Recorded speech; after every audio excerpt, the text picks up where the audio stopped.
Hemos aprendido hasta ahora varios principios de programación y puede resultar no tan obvio cómo usar todos estos principios para hacer lo que realmente nos interesa, que es música y sonido. Sin embargo, antes de lanzarnos finalmente a cubrir ese aspecto, que es la parte interesante, quiero introducir un último principio que es el de operaciones aleatorias como control, ya que esto te permitirá crear control dinámico y automático para tus scenes y el flujo de tus datos. Como acabamos de decir, existen varias formas de tener valores aleatorios de SuperCollider. Empecemos con métodos de la clase Number. La clase Number incluye números íntegros o números decimales. El primer método que vamos a aprender es el método Coin. Este equivale a lanzar una moneda y nos devuelve verdadero o falso. Se escribe de esta manera, un número y luego la expresión Coin. El número es la probabilidad de que la operación resulte en verdadera.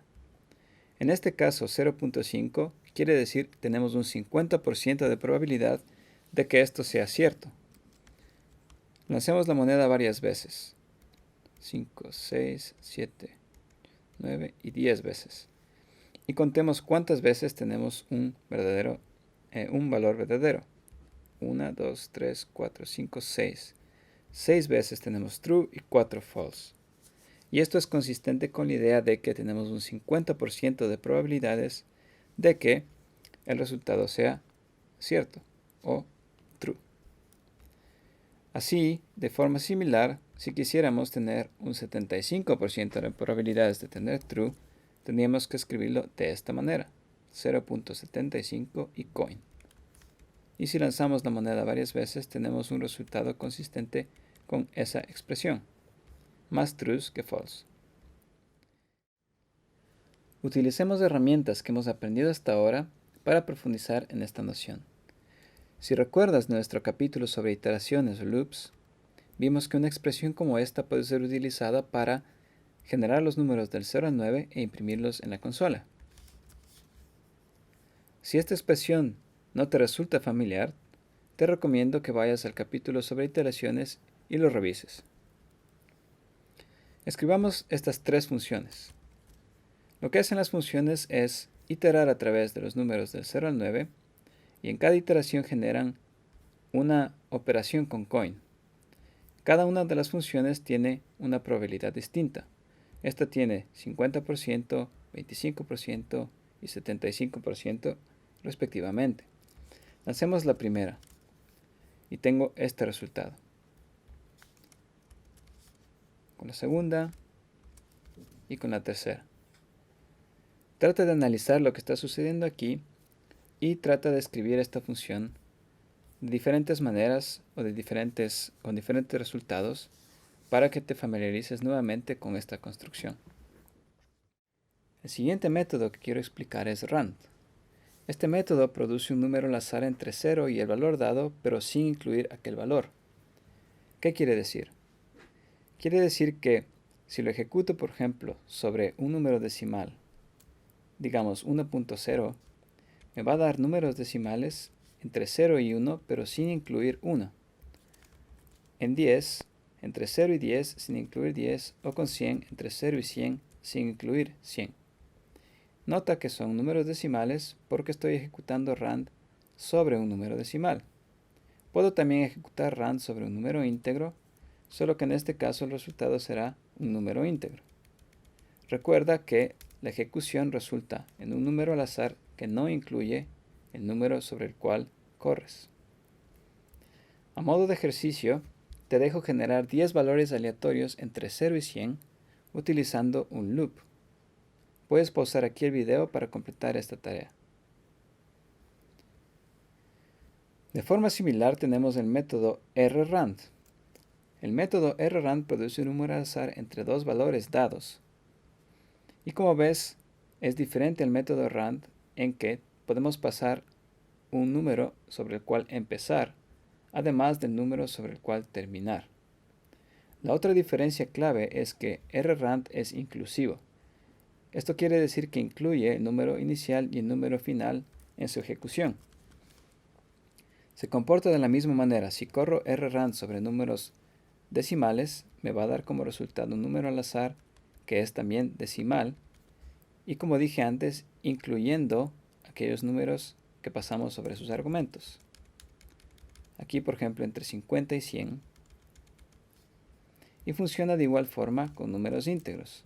Y quizás aquí puedes ver con más claridad que incluye, por ejemplo, 10, que es el número con el que termina, y eventualmente 1, que es el número con el que empieza. Esta distinción es importante y te recomiendo que lo tengas siempre en mente. Ahora, a modo de tarea, te dejo generar 10 valores aleatorios entre 23 y 33 usando un loop. Y de igual forma, te sugiero aquí pausar el video, pensar un poco y ejecutar la tarea. Veamos otra familia de métodos, esta vez de la clase Collection. La clase Collection abarca, por ejemplo, arrays y listas. Si no recuerdas lo que son arrays, o si es que esta construcción te parece muy rara, te recomiendo ir al capítulo sobre arrays del curso introductorio y refrescar tu memoria o aprender lo que son arrays.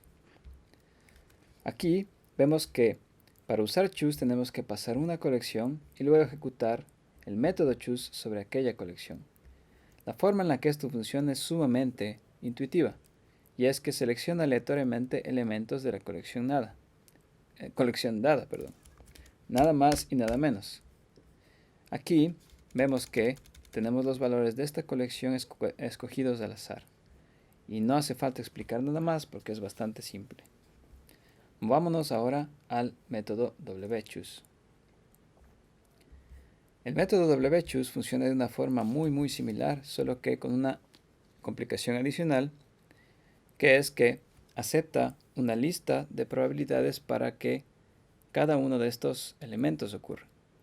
De la misma manera en la que choose nos permitía acceder a sus elementos aleatoriamente, este método nos permite hacer lo mismo, solo que realmente controlar cuál es la probabilidad de que esos elementos ocurran.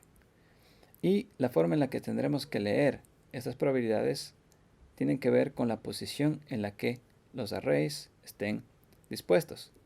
¿Qué quiero decir? Como sabes, en arrays contamos desde 0. Por tanto, la posición 0 del array sobre la cual el método wchoose se corre puede ser accedida con la probabilidad que está en la posición 0 del array que pasamos con wchoose. Por tanto, este 0.25 es la probabilidad de que 1 ocurra, este segundo de que 2 ocurra y este tercero de que 3 ocurra, porque equivalen 1 a 1 con las posiciones del array original. La única condición que necesitas saber para que esto funcione de forma apropiada es que este array tiene que sumar exactamente 1. Si no lo hace, entonces tiene resultados que no son absolutamente correctos. Veamos qué ocurre. Esperaría yo que en esta ejecución tenga más 3 que otros valores, porque tiene la mayor probabilidad. Corramos esto varias veces y vemos que en efecto 3 ocurre con mayor frecuencia que 1 y 2. Ahora, es bastante tedioso tener que calcular cada vez que esto sume 1, y tenemos un pequeño truco aquí para hacer aquello, y es usar este método, el método normalizeSum. Normalizar quiere decir transformar algo al rango 0 y 1. Si tuviéramos, por ejemplo, los valores entre 0 y 100, normalizar querría decir comprimir esos valores para que quepan en el rango 0 y 1. Antes de ejecutar esto, veamos qué ocurre con normalizeSum. Aquí tengo una serie de valores. Tengo 1, 0 y 2.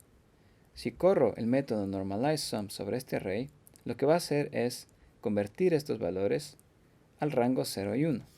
Y me da por tanto esto. 0.3 para este 1, 0 para este 0 y 0.6 para este 2.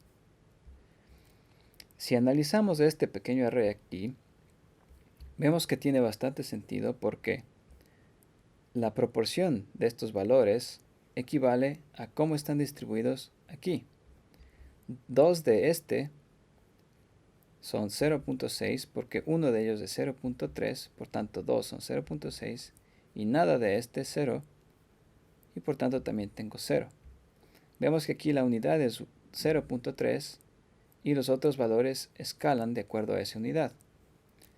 Veamos por ejemplo si aquí un 1. ¿Qué crees que ocurra? Antes de responder, ten la noción de que esto lo que hace es reestructurar los valores de forma que quepan en el rango entre 0 y 1. Y lo que tienes es esto: 0.25, 0.25 y 0.5. Y vemos que, tiene también sentido porque lo que ocurrió es que el espacio de estos tres valores ha sido dividido de tal forma que sus elementos sumen 1. Esto puede ser un poco abstracto. Te recomiendo que juegues con esto bastante para que esté claro y que puedas usarlo con wchoose. Mira lo que ocurre, por ejemplo, si es que corro esto.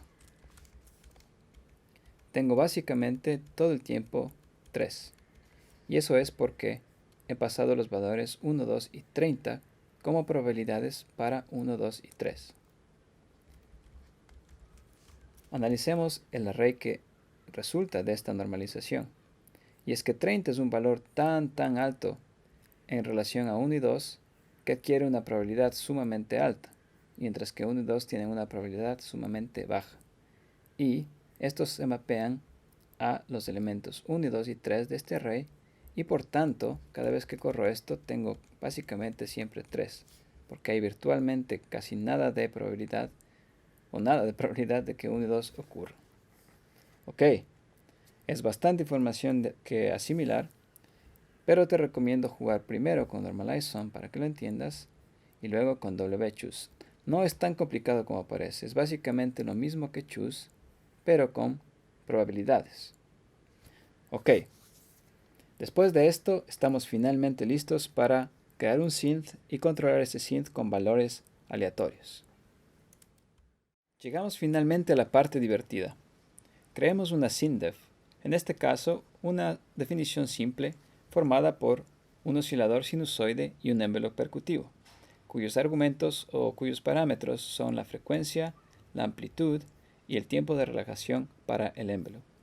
Si es que esta construcción no te resulta familiar, te recomiendo que revises el capítulo sobre SynthDefs del ciclo de tutoriales anterior. Como ves acá, tenemos una estructura formada con un if, que como sabes hemos aprendido en el primer tutorial de este nuevo ciclo. A modo de condición, pasamos una evaluación con coin, que nos devuelve true o false, con un 50% de posibilidades en este caso. De ser cierta aquella evaluación, nos dará el synth que acabamos de evaluar aquí, con sus valores por defecto. Si es que resulta ser falso, nos dará el mismo synth, pero con una frecuencia una octava más arriba, que en este caso son 440 Hz. Veamos lo que ocurre. Para que sea bastante claro, voy a añadir aquí un post line y podemos ver qué suena en caso de ser cierto o falso.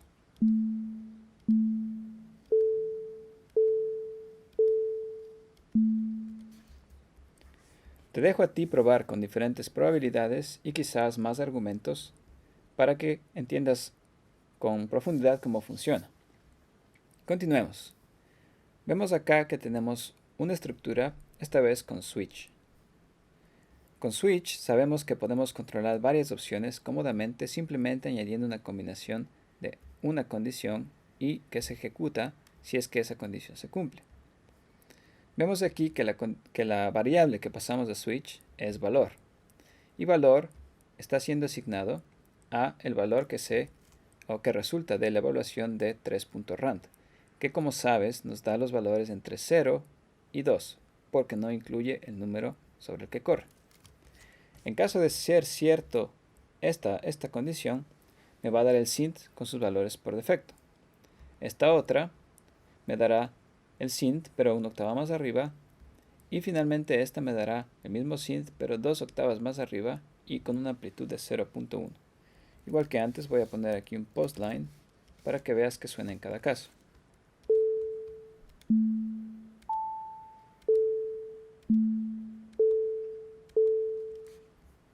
Igual que antes, te recomiendo a que juegues un poco con los valores y que pruebes añadiendo más opciones. Continuemos con este otro ejemplo, que es exactamente lo mismo que el ejemplo anterior, solo que hemos añadido aquí un rrand para la frecuencia en el caso 2. Y rrand me devolverá en este caso los valores entre 500 y 1000, incluyendo aquellos valores. Veamos lo que sucede. Y añadamos aquí nuestro postline para ver claramente.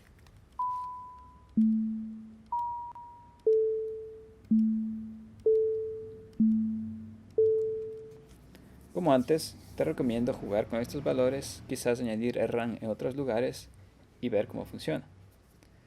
Para terminar, vamos a ver este último ejemplo, que es lo mismo que los ejemplos anteriores, solo que en lugar de usar rand y rrand usamos choose y wchoose. Choose me devolverá valores al azar de la colección dada, en este caso entre 0, 1 y 2, y wchoose escoge los valores de la colección dada, pero en base a una serie de probabilidades. Y usamos, como vemos aquí, el truco que di antes para normalizar la suma de estos valores de forma que estén en el rango entre 0 y 1. Vamos a correr este programa con postline también y veamos lo que sucede. Aquí he creado proporciones para la frecuencia original o la frecuencia una octava más arriba de este synth.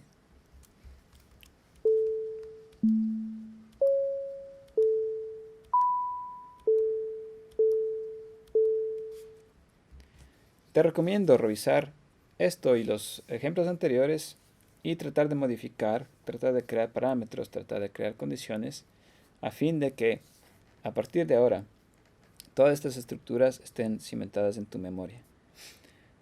Ahora, de ahora en adelante, vamos a enfocarnos en usar todo lo que hemos aprendido, todos los aspectos de programación, todas las técnicas, para generar finalmente técnicas de síntesis, secuenciación y música, es decir, la parte interesante.